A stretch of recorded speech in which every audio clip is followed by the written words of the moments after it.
रोखठोक, बेधडक आणि अचूक घडामोडींचा वेध घेणारं एकमेव बातमीपत्र आदर्श क्रांती मराठी न्यूज। कानडेमाळी तालुका केज येथून रात्री चोरीस गेलेले ट्रॅक्टरवर ट्रॉलीचा गुन्हा उघडकीस।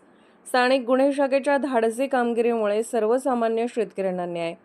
दिनांक 15/4/2026 रोजी यातील फिर्यादी नामे सतीश सुदाम बनसोडे राहणार कानडेमाळी तालुका केज यांनी त्याचे ट्रॅक्टर व ट्रॉली त्याचे घरासमोरून चोरी गेल्याचे दिलेल्या फिर्यादीवरून पोलीस ठाणे केज येथे गुन्हा रजिस्टर नंबर 212/2026 कलम 303(2) BNS अन्वये गुन्हा दाखल करण्यात आला होता। सदरील गुन्ह्याचा समांतर तपास स्थानिक गुन्हे शाखा पथक करत आहे। स्थानिक गुन्हे शाखेचे पथकाने ही यातील अज्ञात आरोपीचा शोध सुरू केला होता। यातील चोरीस गेलेल्या ठिकाणापासून जवळपास 40 पेक्षा जास्त CCTV फुटेज व तांत्रिक तपासाचा आधार घेऊन यातील आरोपीची माहिती काढण्यात आली होती। यातील आरोपी हा त्याच्या राहत्या घरी आला आहे अशी खात्रीलायक बातमी मिळाली।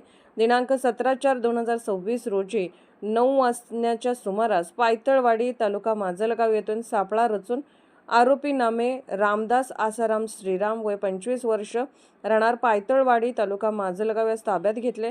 तसेच त्याने चोरीस केलेले ट्रॅक्टर शेतामध्ये लपवून ठेवले होते। त्याच्या ताब्यातून ट्रॅक्टर व ट्रॉली किंमत 5,70,000 जप्त करण्यात आली असून आरोपी व मिळालेले ट्रॅक्टर पुढील तपास कामे पोलीस ठाणे केज यांच्या ताब्यात देण्यात आले असून पुढील तपास केज पोलीस करत आहेत। सदरील गुन्हा 2 दिवसात उघडकीस आणण्यास स्थानिक गुन्हे शाखेच्या पथकाला यश आले आहे।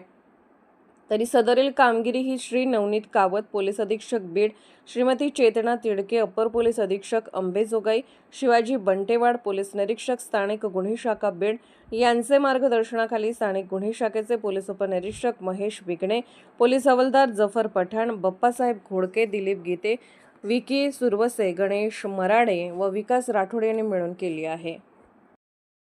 आदर्श क्रांती मराठी न्यूज चॅनलला लाईक करा, शेअर करा आणि सबस्क्राईब करा।